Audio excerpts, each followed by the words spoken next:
বিয়ে বাড়িতে বাড়ির বৌমারা যা যা করে, বেশি ভালো বৌমা। উফ বাবা, সব কাজ হয়ে গেছে। যাই, হাতে একটু মেহেন্দি পরে আসি। হ্যাঁ, এই তোরা মেহেন্দি পরছিস, আমাকে একটু মেহেন্দি পরিয়ে দে। হ্যাঁ বর্দি, দেখো না, আমার তো মেহেন্দি পরা হয়ে গেছে। আর মা বলেছিল তত্ত্বের জিনিসগুলো সমস্ত সাজিয়ে দিতে, কিন্তু আমি তো করতে ভুলে গেছি গো। আচ্ছা, তোরা কোনো চিন্তা করিস না, তোরা মেহেন্দি পর, আমি তত্ত্বের জিনিসগুলো সাজিয়ে দিচ্ছি। কিন্তু বর্দি, তুমি মেহেন্দি পরবে না? আরে না না, তোরাই পর, আমার না পড়লেও হবে। আচ্ছা বৌদি, শোনো না।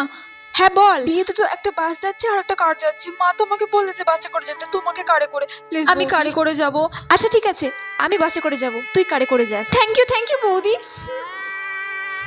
মা, এ বাবা, মা তো ঘুমিয়ে পড়েছে। ঘুমোবে না? সারাদিন যা খাটাখাটনি করে। মা বরঞ্চ ঘুমোক, মাকে আর ডাকবো না। আমি যাই, বাড়ির সব কাজগুলো করে নিই। আর আমি তো এই বাড়ির বড় বউ, আমাকে তো সব কাজ করতেই হবে।